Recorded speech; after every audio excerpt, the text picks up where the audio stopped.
نبی علیہ السلام کی زندگی کیسی تھی؟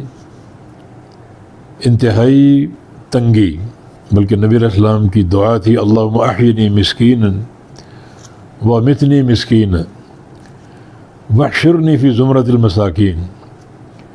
یا اللہ مجھے مسکین ہی رکھنا، میری زندگی مسکینی میں گزرے، میری موت بھی مسکینی میں آئے، اور جب قیامت کے دن حشر ہو میرا تو وہ مسکینوں کی جماعت اور مسکینوں کے زمرے میں ہو۔ سید عائشہ صدیقہ رضی اللہ عنہا نے یہ ایک بار دعا سنی تو پوچھا یہ کیوں؟ تو فرمایا کہ جو فقراء اور مساکین ہیں وہ مالداروں سے 40 سال پہلے جنت میں جائیں گے۔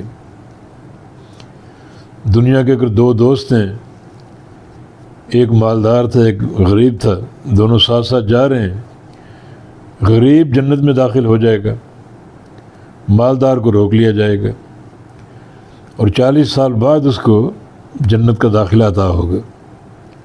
اب دونوں جنت میں اکٹھے ہوں گے، ملیں گے، تو وہ غریب اور مسکین شخص سے پوچھے گا میرے بھائی تم کہاں رہ گئے؟ تو اس نے کہا، وہ کہے گا کہ جب تم جنت میں داخل کر دیے گئے مجھے روک لیا گیا، اور اتنے پسینے میرے بہے کہ 100 اونٹ میرے پسینے سے پانی پی کر سیراب ہو جائیں، اتنے پسینے بہے، اور پھر 40 سال بعد اسے جنت کا داخلہ نصیب ہوا۔ ورنہ کہ مجھے یہ مسکینی کی زندگی چاہیے، فقر کی زندگی چاہیے۔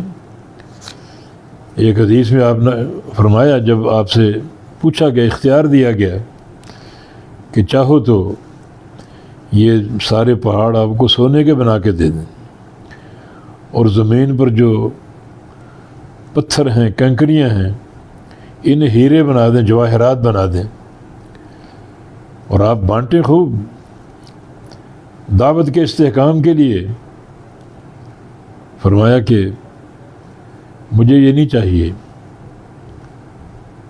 احب ان آکل یوما و اجوع یوما، میری خواہش ہے کہ ایک دن مجھے کھانا ملے، ایک دن میں بھوکا رہوں۔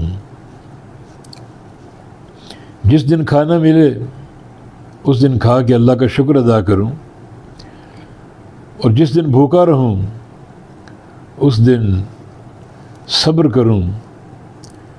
اور انبیاء کا جو ایک مشن تھا، جو ان کا ایک منہج تھا، وہ صبر و شکر کے مابین تھا۔ کبھی اللہ کا شکر ادا کرتے ہوئے دکھائی دے رہے ہیں، اور کبھی صبر کرتے ہوئے۔ اور نبی علیہ السلام کا شکر ادا کرنا اتنا عظیم تھا کہ راتوں کو لمبا قیام کرتے، پاؤں سوج جاتے، بعض اوقات ایڑیوں میں شقوق یعنی ایڑیاں پھٹ جاتی، جسے خون سا رشتہ ہے ایسا محسوس ہوتا۔